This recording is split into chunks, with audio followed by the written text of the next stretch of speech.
This one has well, I hope Daniel does. I don't, because I don't know what they're, if they're going to be at the Gilligan's or Thanksgiving.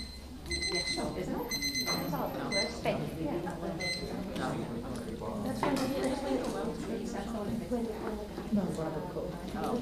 Yes, and it's not with a nice Does it start? Yeah. Figured like 2 minutes. Yeah, I'm hoping Corey comes in with the dog.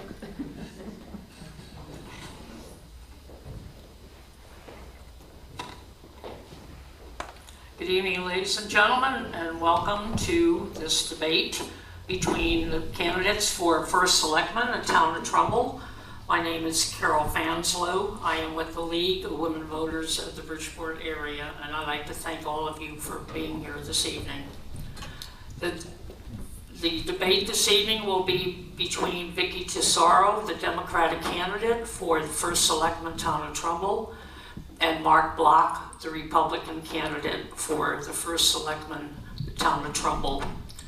Just a quick note that that the doors will lock at 8 o'clock. You're welcome to leave, but you can't come back after 8 o'clock. So you can wave at us at the door.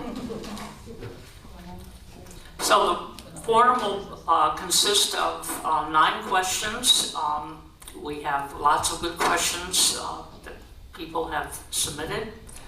So the coin toss showed that Mr. Tesoro will go second and Mr. Block will go first in any of the questions.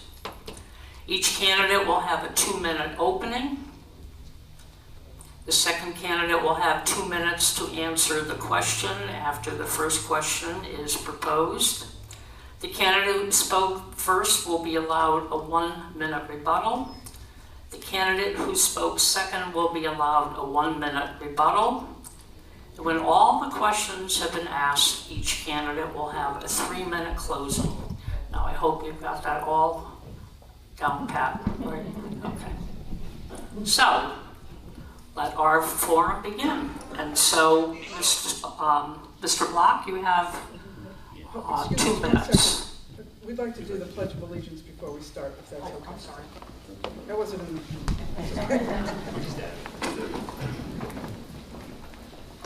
I pledge allegiance to the flag of the United States of America and to the republic for which it stands, one nation, under God, indivisible, with liberty and justice for all.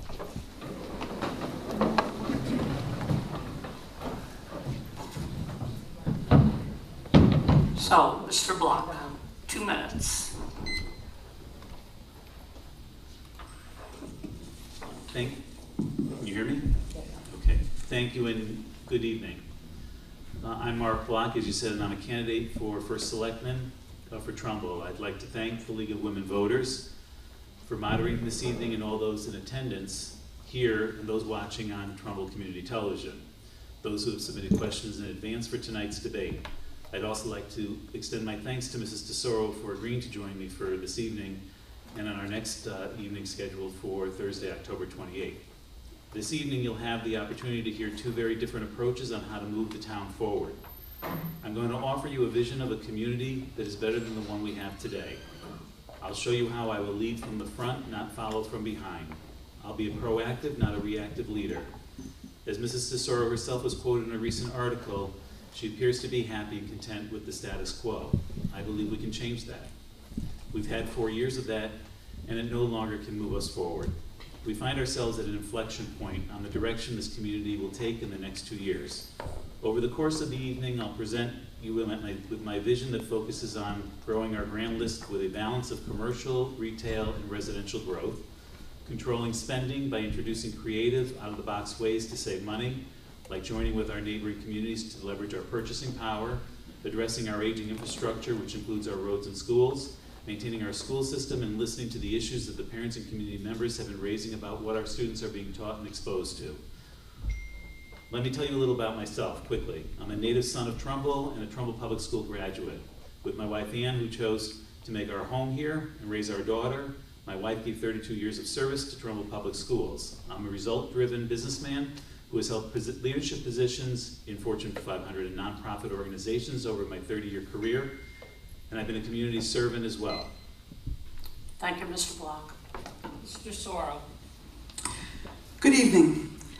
My vision for Trumbull is a simple one that is appropriate for a New England town.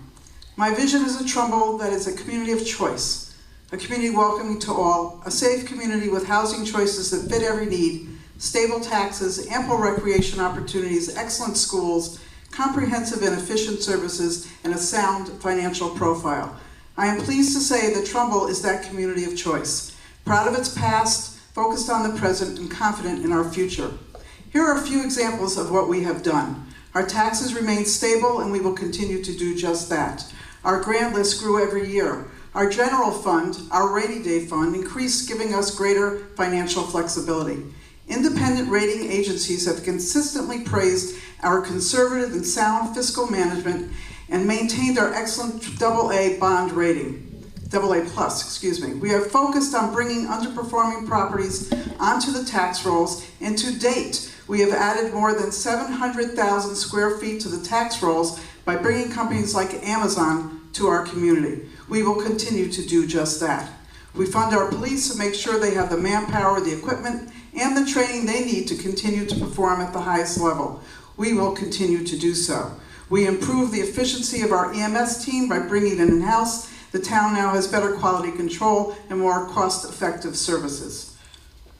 We added $12 million of additional funding to our school system, far more than the previous administration. We will continue to invest in education because it's right for our community. Every taxpayer benefits from a strong school system. Our students are well prepared. They succeed in college, in business, and in the military.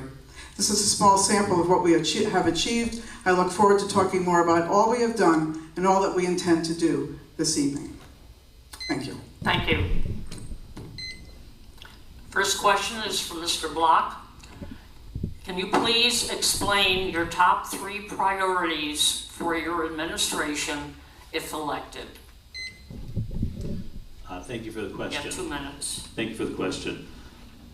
My top 3 priorities, my first priority is the town budget. And that's, I approach the budget of our town a little bit differently. I'd like to budget from the bottom up rather than the top down. I don't want to see just another 3 or 4% added to our budget. I'd like our departments to come to us knowing that they have nothing to start with and then proving what it is that they need. They will get everything that they need, and they'll even get some of the things that they want as well. There'll be significant savings in that. We have a WPCA contract that's going to be coming up soon with no movement that's taken place as far as we know in terms of negotiating with either Bridgeport or Stratford. That is a tax burden on the residents of this community, the likes of which we may not, whether we like it or not, just may not be something we have seen in the past. And when it comes to development, that's important to me as well. I want to ensure that our Trumbull Center is fully developed, and that means working with the owner of Trumbull Center to put something there. And should he decide that he doesn't want to put something there, and developers want to do something, typically, then I'm going to ask him to sell the property to somebody who will do something there. And that's going to be a conversation that we'll have. So those are my 3 major priorities. Thank you. Mr. Sorrow. Thank you. So always the most important priority for me and for this community are our taxes. So we, again, have a proven track record of success where we have had stable taxes since I've been in this office, with 1.5% average increase of taxes every year, and with 1 year in 2020-21 with no tax increase at all. So we're going to stay the course that we have done, and Mr. Block says about bottom-up budgeting. We go through the budget every year, I do, and I was told when I did that no first selectman has reviewed every single line of the budget. I continue to do that. We concentrate on conservative fiscal budgeting, restrained spending, which is what has been the secret of keeping our taxes stable in Trumbull, and we will continue to do what has worked. And again, I will also be looking at strategic economic development, because it is through growing our grand list and restrained spending and conservative budgeting that we keep our taxes stable. And again, Trumbull Center, I will agree with you, is an issue for the community. It always has been. We will continue to work with the landlord and provide services for him to want to grow the Trumbull Center. Again, we are doing a corridor study of White Plains Road to enhance development in that area. But again, everyone knows that is private property. We can only encourage. But if you attended my business breakfast last Friday, you would have heard that the landlord is thinking about bringing an application forward for a mixed-use development in Trumbull Center. So we're looking forward to that happening and encouraging that and doing whatever the town can do to help that development in Trumbull Center. And then, of course, the other big issue is our mall. And I'm probably sure that you've all seen the development that is starting down there. We are hoping that will be a catalyst to development, to transform our mall, our biggest taxpayer. Thank you. Thank you. Mr. Block, do you have a rebuttal? There's just a couple of things I'd like to add, and there's a fundamental difference that the first selectman and I have, and that's fine. The funding of what we refer to as our rainy day fund, that to me is taxpayer money that the town is saying, by putting in that fund, which was already 100% funded, that the town can better save your money than you can save your own money. I believe you could save your money better than the town can, and I'd like to see that money come back to your pocket so you can decide what you want to do with it. Hopefully that's supporting our local businesses. When it comes to other funds, $5 million in federal funds that came to the town this past year, unlike other communities that had community forums, had open meetings, residents were asked what they wanted to do with those funds. The administration took those funds and put them in the annual operating budget. And on top of that, we received a tax increase. And on top of that, they took our money and said, we can save it better than you can. I have a fundamental difference with the administration when it comes to that. Thank you. Mr. Sorrow, do you have a response to that? Do I get, No? Okay. That's not the rules. Do I get a response to his rebuttal? Sure, go ahead. I do? That's what he said. Oh, it does? Well, if I do, I'll Sure, I'll have a response. So I'm just confused about what you said about the rainy day fund, and maybe you could explain that again. But certainly, and I'm also sure that you're aware, because of 2017 or 2016, March of 2016, you actually voted on an ordinance that you can't go below 10% the operating fund of the rainy day fund. So we were very close to that at 11%. So to go any lower, that would be a problem, that we'd actually be breaking our own law. So we in fact did return that money to our taxpayers when we used $2.8 million, which in the end, we actually didn't have to use. So we didn't actually go into our rainy day fund for the 2021 budget, because we had a large surplus in the end of the year because of COVID. And I don't want to blame everything on COVID, but we were able to save money and didn't touch that general fund. So it's still there. Thank you. Thank you. Next question for Mr. Sorrow. What are the three biggest challenges facing the Trumbull Public Schools, and what would you do to address them? Thank you. Well, again, I'll start off with the COVID impact, because certainly for the last year and a half, that has been the biggest obstacle for our schools. And I have to give credit to our teachers and our administrators for the fabulous job that they did last year and continue to do, but last year when they had to teach remotely, and how difficult that is. I was in a first grade classroom this morning doing a read aloud, so I can't imagine, having to have done that, teaching our kids remotely, especially for our elementary school kids. But the COVID impact is still here, and I applaud our superintendent, who is actually working with the state to reduce the quarantine time that our kids have to be out from school because of the impact, the large impact that that already has had. And that's the second issue that concerns me, and that's the learning gap for some of our students. And I know that, again, our superintendent and administrators are working tirelessly to close that gap for our students. And through the American Rescue Plan funding and the budget, they were able to hire more resource teachers in math and English, especially at the elementary and middle school level, to address that learning gap.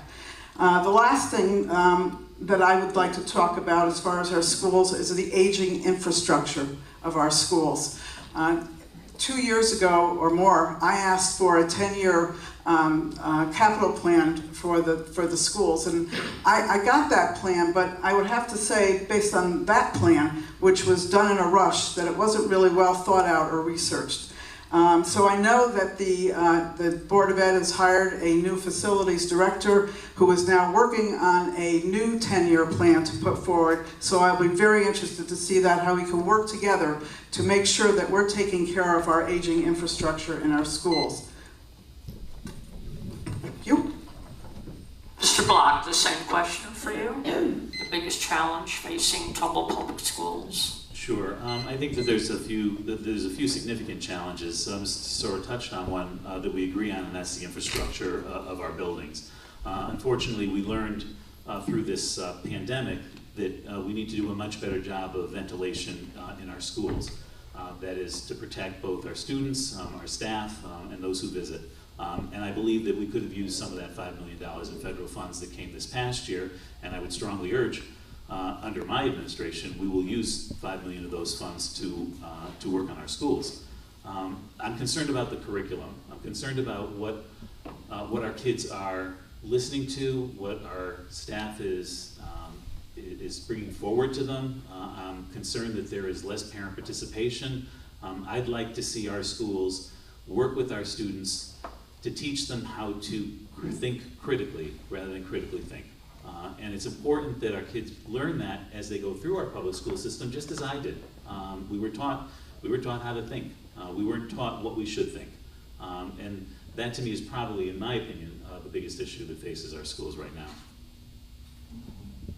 Thank you. Mr. Soro, do you have a response? Yes, I would just ask Mr. Black how he is aware of what he had just said of how we're teaching our kids in our schools. Have you had conversations with Board of Ed members, with teachers, with administrators? Our schools, I think we need to celebrate our schools at this particular point in time. And tonight I'd like to celebrate two of our schools, who have been recognized by U.S. World Reports as, I believe, Hillcrest Middle School is the #4 middle school in our state, and Daniels Farm is the #9 elementary school in our state. So I think we should certainly celebrate that. And as far as what we're teaching in our schools, our students are so well prepared. You should have conversations with kids who graduate and go on to colleges, and they report how well they are prepared compared to their peers from surrounding communities.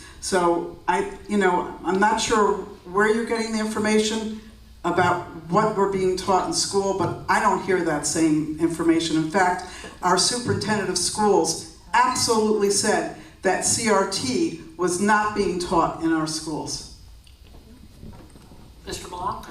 Sure, I'm happy to, look, I talk to teachers, I talk to staff, I talk to parents, I talk to administrators, and I talk to my daughter, who is a graduate of Trumbull Public Schools just like I was. The teaching that goes on today is not the teaching that she had, and she graduated in 2011. It's certainly not the teaching that I had a few years before that. When I look at the organizations that have been brought in to talk to the Board of Education, an organization like CERT, which talks about believing and thinking and feeling and acting and examining the presence and the role of quote-unquote whiteness, I have concerns about that. I have concerns about that as a community member. I have concerns about that for our community's children. Thank you. Our next question, as a homeowner, I am concerned about the impact a new apartment complex near the mall as well as a quickly deserting Trumbull Center area will have on the home values and schools? What plan do you have to revitalize Trumbull Center and ensure current residents that are impacted physically by new apartments? Please elaborate on short and long-term plans. Mr. Block. Sure, thank you again for the question.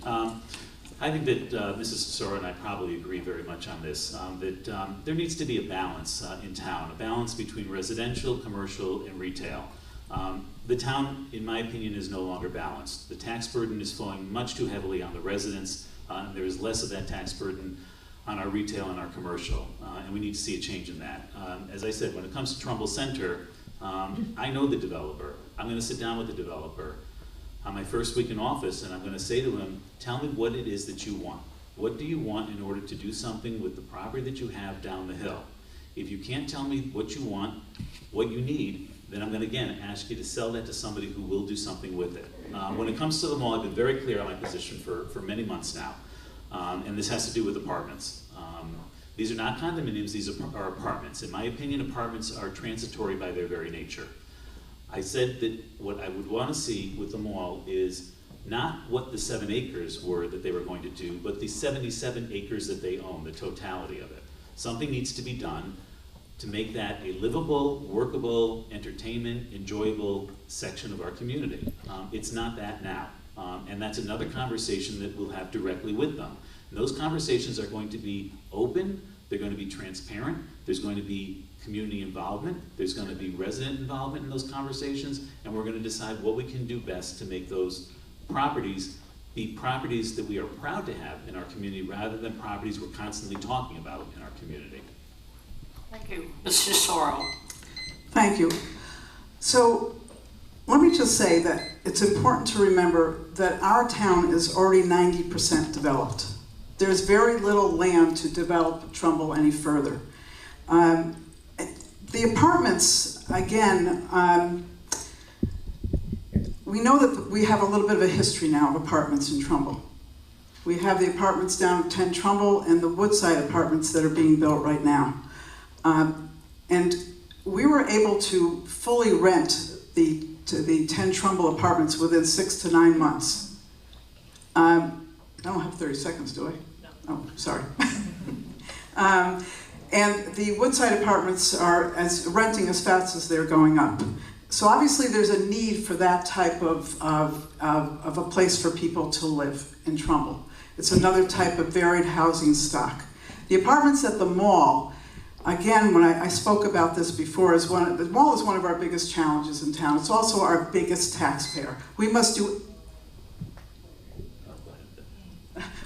everything we can to make sure that we do what we can to transform that mall into live, work, play. And this is the first step to do that.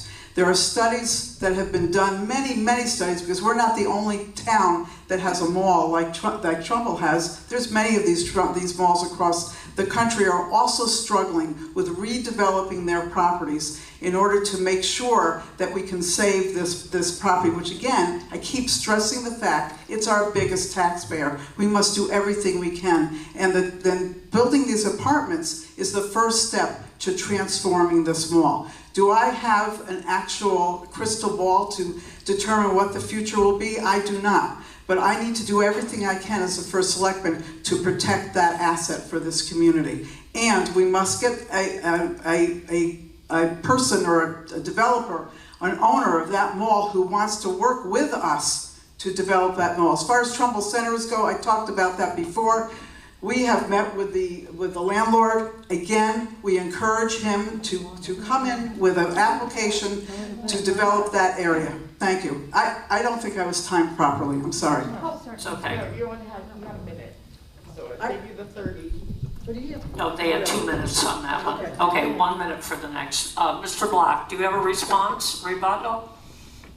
I don't know that I call it a rebuttal, honestly. I have a little bit of a difference of opinion. What I certainly would have done a couple of years ago is I would not have put a moratorium on development in town. I would have looked for responsible momentum, and I would have done, and I've said this before, Mayor Blake in Milford did it right. He stood up and he said, I don't want this here. I don't want it in my backyard. I don't want it in our city. We don't need it. And I'm going to do the same thing if elected. I'm going to tell you what I think we need. I'm going to tell you what I believe we should have. And I'm going to tell you when I don't think we ought to have something. I'm going to be open and I'm going to be forthright with you. I'm not going to hide behind, I'm not saying Mr. Tesoro is, I'm just going to say I'm not going to hide behind anything that's going to cause anybody to wonder what it is that's going on in town. Other communities around the country, all over the country, have reimagined and redeveloped their town centers and their malls. It's time that we stop talking about it. It's time that we don't ask developers what they want to do. It's time that we demand that they do something, or we ask them to sell the properties that they have to those developers who actually want to do something. I'm ready to tell them to do that. Mr. Sorrow, you have 1 minute. Thank you. Okay, again, private property owner. The town can't demand that a private property owner do anything. You can ask him to sell his property, but he doesn't need to do that. We need to work with them. We need to collaborate with them. We need to offer our services. As I said, we have a world-class planning study going on the corridor of White Plains Road to assist the landlord, to show what we can do as a town together with him to develop that property. We hope now that he's going to come forward and want to work with us to build a mixed-use development in that area, which I've been advocating for since I ran for first selectman in 2015. No better area in town to do such a thing. So that's my vision for Trumbull Center. We also have a world-class planning study that we're going to be doing in the mall area as well, where we are going to ask the residents who live in that area and businesses to join in us in that study. Thank you. What is your plan for a new senior center? We have the worst one in our surrounding towns, yet we are more affluent than others, beginning with Ms. Tesoro. Thank you for that question. So, I agree that our senior center is not the best. I'm not going to say it's the worst one in the area, but it's not the best. However, I will say we have the best senior center director in the area who has done wonders with the senior center that we have.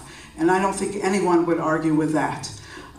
So, as everyone knows, we had a committee that was studying the senior center prior to COVID. We did a lot of work, a lot of good volunteers on that committee who are ready to jump back in again to start working on the plan. I asked them to stop meeting during COVID because I thought it was inappropriate to be discussing spending that kind of money when people were suffering, where residents were losing their jobs and businesses were closing. If I'm reelected, the committee will resume its work and will present a plan quickly to the town because that work is done and they've spent a lot of time and they've been very diligent about it. And that plan will be presented to the town. And as everyone knows, whether that plan, if construction cost is less than 15 million or over 15 million, that plan will go to the town for the people to decide if they want a senior center in the community. Thank you. Mr. Block. Thank you. I want to go back to the previous question just for a second. The administration has had 4 years now to do something about Trumbull Center and nothing's been done. The center doesn't look the way it did 2 years ago or 4 years ago. It looks worse. It's time to do something about it. In terms of the senior center, first I want to thank our senior center staff for doing an outstanding job. You know, it's amazing what they're able to do with what they have. I believe that actually over the last year, not the last 20 months, but over the last year, we've had an opportunity that we have missed, and that was to survey our residents, especially since they're home. They're home working, they're home taking care of their kids. What is it that you want? Do you want a senior center? Do you want an aquatic center? Do you want a community center? Tell me what it is that you want. And then we'll decide whether we're going to be able to look at that building or those buildings and study them.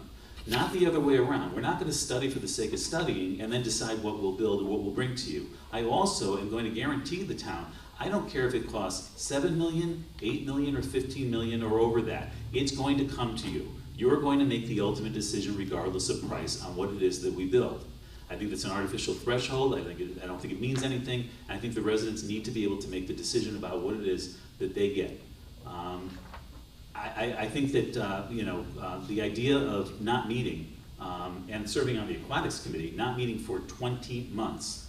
Why that is going on, I have no idea. The town council's meeting, the board of finance is meeting, the board of education is meeting. If they're that important, we should be meeting. I want residents to decide what it is they want, and we will then provide residents what it is that they're asking for.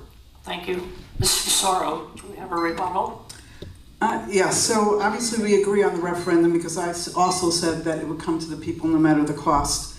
I think that we have surveyed the community enough. It's time to make a decision and move forward and get this on the table. And that was my choice, and to not meet, because as I said, I thought it was inappropriate, and I didn't resume the meetings before this election because I may not be sitting here as first selectman. It will then be your decision of how to run your committees. So I thought, I don't want to tell people to come out and waste their time, I'd rather wait and do it the correct way. Thank you. Mr. Block. Well, I want to say I appreciate the first selectman putting me in office. You're welcome to come in anytime, and we'll talk about what it is we can do with the community. I think that I understand early in the pandemic, nobody had a clue as to what was going on in March of 2020, April, May of 2020. By June of 2020, there wasn't any reason why, when people were home, we couldn't start to talk about what it is we wanted to do. No reason. We all knew how to Zoom. We all knew what to do. Those were conversations that would have put us in a position now where, in fact, we would know what you want. We would know if you wanted a new senior center. We would know if you wanted a new aquatic center. We would know if you wanted a new community center. We are no closer to that than we were 2 years ago, or frankly, even 4 years ago. We have to start, and we have to start now. Thank you. Next question, beginning with Mr. Block. We have a lot of infrastructure needs. How will you fund infrastructure improvements while keeping taxes stable? Please give some examples. Sure. Thank you for the question, whoever brought that. So the first thing that I said that I was going to do is $5 million that's coming from the federal government, COVID stimulus relief, that's going to go to infrastructures. The bottom line is what people want in this town is they want stable taxes, and they want to know that the roads are paved in the summer and plowed in the winter. Our roads have not been paved properly.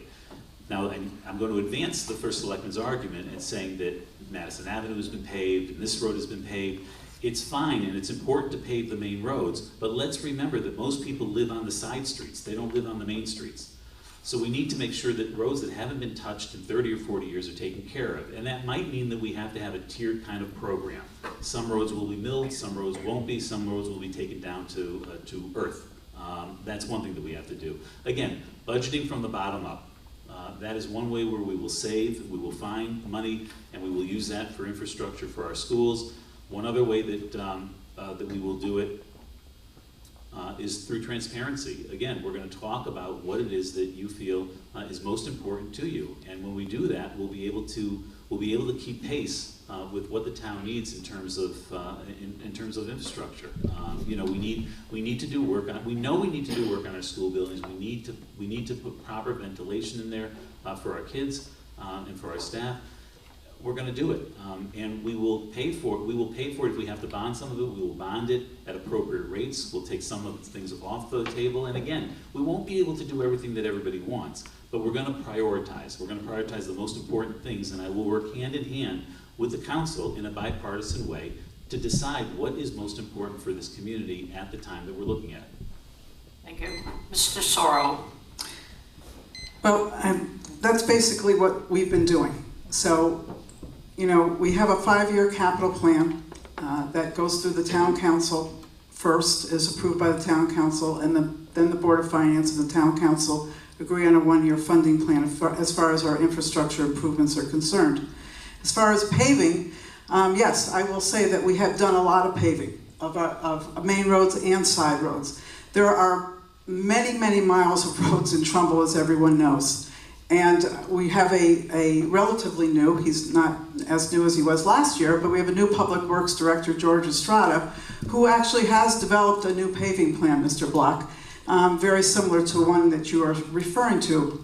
where they're going to, they've reassessed every road in town with a new software program, and there will be more roads paved than before because they are not going to do the traditional type of paving for all of our roads. There will be a mill and pave type of a program for roads that don't need to be totally re-engineered. So more roads will be done every year. So that program will be brought forward to our town council in January and discussed, and will be funded through our capital budget, as it is every year, as with all of our infrastructure plans. Many of our infrastructure improvements, because we have a wonderful economic and community development director, actually state funded. And we've received millions of dollars working through MetroCog, who is our regional planning authority, to assist in the paving of roads. I'll give you a few examples. That would be Strobel Road, Moose Hill Road, and Chestnut Hill Road. We're all paid through state funding. What a wonderful savings for all of our taxpayers in our operating budget and capital budget, of course. Strobel Road in itself costs $6 million. So you add that to your capital budget. If we had to pay for that on top of everything else, how your taxes would increase through that. Thank you. Mr. Block, Karen Buck. Sure. So those roads that Mrs. Tesoro talks about, those last ones, those were approved when I was on the council under a prior administration. So I'm glad to see that these years later that those roads are done. That's important that we do. It really goes to the heart of what this campaign is about. And that is leading from the front and not following from behind. And that's what I'm going to do. Whether it's on infrastructure, whether it's on education, whether it's on taxes, I'm going to be in front, not behind. I'm going to be proactive and not reactive. I'm not going to wait, and you won't see me in 2 years talking about what I might do or what I could do. I'm going to tell you in advance what I will do. And we're going to do it so that the community knows ahead of time. We're not going to have these kinds of disconnects that are going on in town, and I hear it on every street that I walk through on this campaign, that there's a disconnect that people feel. And I'm going to bridge that disconnect.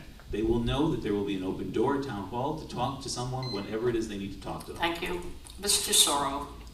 So yes, those roads were approved in the prior administration, but when I came into the town hall, within the first month, I discovered that none of the work that needed to be done to pave those roads had been done. We had to acquire easements on each of those roads, and none of that had been taken care of. We were in fact in jeopardy because of that, of losing all of the money that had been given to us by, or was given to us by the state. So it was my administration that jumped into the pool and got things moving, otherwise we would have lost all that money. I have no idea what you're talking about, leading from behind. You can throw all of those divisive rhetoric words out there. I don't know what it means. I'm not hearing any of that on the campaign trail. So I'm not sure who you're talking to, and I know that my team, who's been out for the last 6 weeks walking, hasn't heard any of that either. In fact, just the opposite. I have a track record of success. You know, I could sit here for 3 hours and reel off all of the accomplishments that we have done for the last 4 years here. So to say what you're saying, give me examples of what that even means. I don't even understand it. Thank you. Thank you. With the increasing amount of housing projects being approved and built, Trumbull is steadily becoming a town in which one lives only and not works or plays. What are the actionable steps you will take to bring work and entertainment back to Trumbull? Beginning with Ms. Tesoro. Not sure I understand that question, but so again, you know, Trumbull is over 90% developed. I think when we're talking about Trumbull Center, a place where we could turn into mixed-use development to have that work, live, play, that's probably one of the best examples that I can give. And again, the landlord has said that they're going to come in with an application for that type of a development where you would have, I believe, and I don't know the entire concept and maybe shouldn't even be talking about it, I don't know, but from what I've heard, there would be apartments above and retail below, including stores, restaurants, places to sit and talk, maybe along the river. I'm not even sure, I don't even want to say, but that's a mixed-use development of live, work, and play, where you can live there, you can work there, and you can play there, and it's a enclosed area there and safe to walk, so there'll be walkability as well. Our mall, again, live, work, play. Again, why I am an advocate of the apartments in that area. We have seen that the apartments that have built so far in Trumbull, there has not been a drain on our town resources. I looked at those apartments actually as feeder systems for our town. People come in there, they move in, they become part of the community, and they want to buy homes in Trumbull. And we know we have a lot of single-family homes in Trumbull, which are beautiful homes and are magnets to people who come into this community and become vested in our town. So that's what I look at them. Again, if you look at 10 Trumbull, people were concerned about the number of school children that were going to come in there. There is not, and we were told that it would have been lower by the developers, and we said it's probably going to be somewhere around 30 kids. Well, it's 27 kids that have come into the schools. Most of the kids, the additional kids that have come into our school district this year, are from all of the single-family homes that have sold during this year. Thank you. Mr. Block. Sure, I won't ask you to repeat the question. Yeah. Look, the concern that I have is that Trumbull, with the amount of development of apartments, is turning into what I unfortunately, what I call Easton 2.0, or Easton on steroids, where all we have is housing, and as I think part of the question was, is people leave Trumbull. And where do they go? They go to Fairfield and Stratford, they go to Milford and Monroe, they go everywhere but Trumbull. So while we are highly developed, it doesn't mean that we can't do something better with the development that we have. And while Mrs. DeSoro, and maybe rightfully says, what can be done with Trumbull Town Center, 4 years later, I'm hearing the same thing that I heard 4 years ago. I don't want to hear it again 2 years from now. I don't want to hear about it a year from now. I want to do something about it now. And that's the same thing that goes for the mall property. 77 acres, 7 of which have now been turned into apartments, and nobody should believe that we don't know what the extent of those apartments are yet. Thank you. Mr. Sorrell. So I'm not sure what Easton 2.0 means, but people moved to Trumbull. We had the second highest move-in rate in the state of Connecticut last year. People move here because this is a community of choice. They move here because it's a quality community, a community with character. And one of the reasons is we have protected that character of this community in any development that has been built here. Whether it's the apartments, whether it's the new Long Hill Market that's has opened, and you look at plazas like that compared to other towns, that plaza was 85% rented before it even opened, because that's what businesses want to do. They know that this is a great community. They want to invest in our community, as do residents want to invest here. We have developers of our apartment buildings who are developing and putting millions of dollars into this town for a reason. Thank you. Thank you. Mr. Block.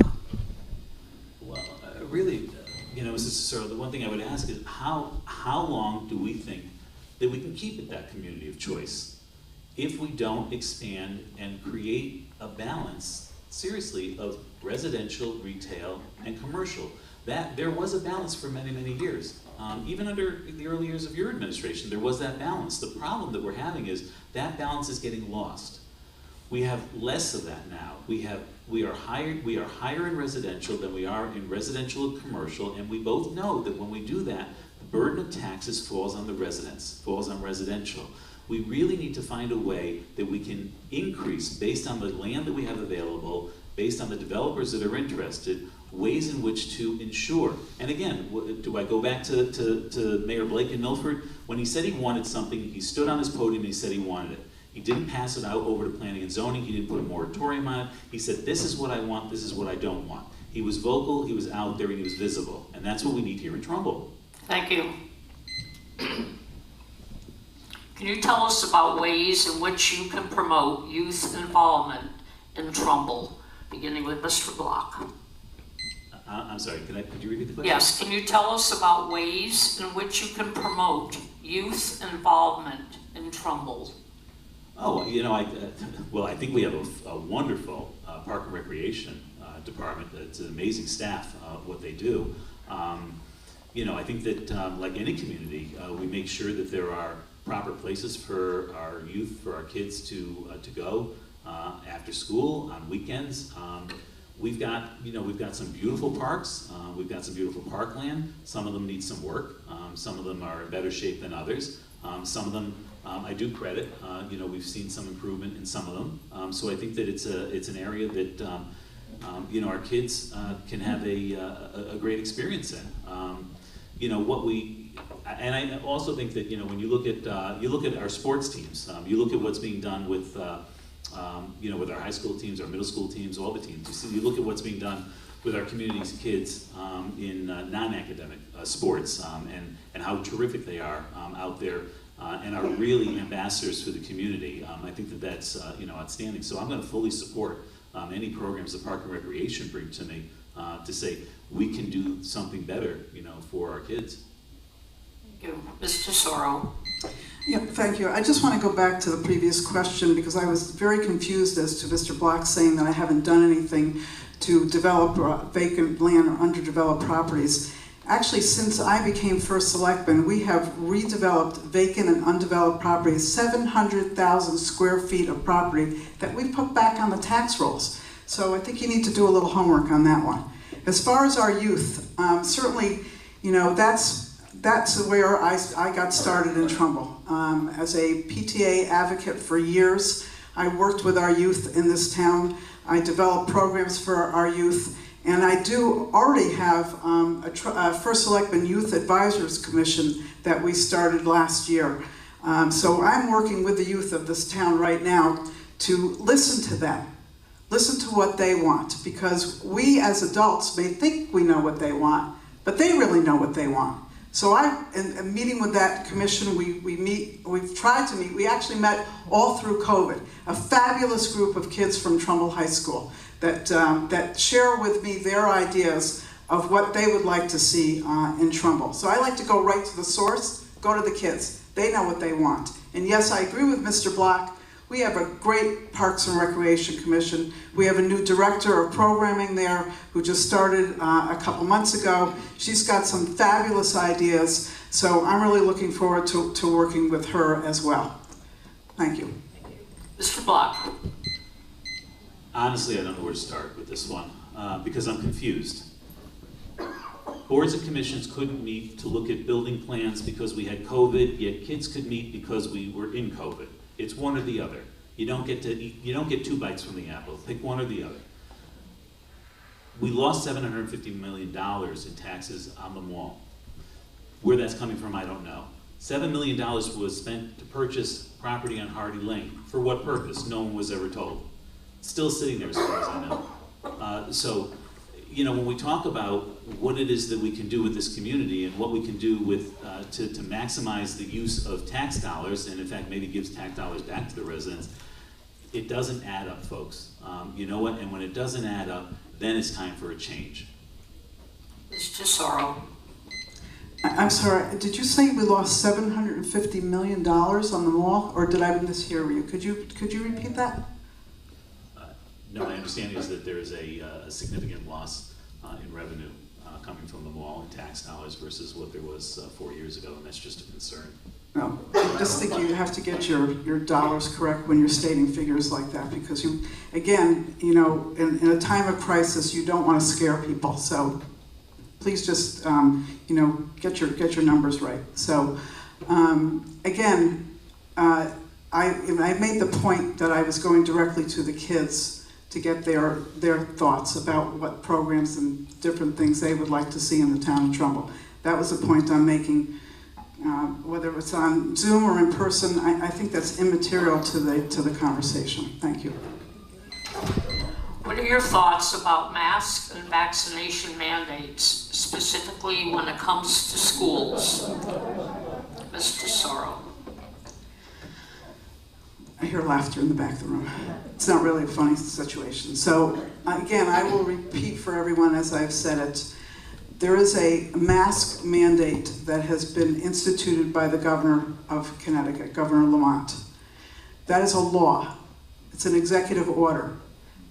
My office, the office of the First Selectman, I can't change that order. I really don't enforce it in the schools. That's the job of the superintendent and the Board of Education.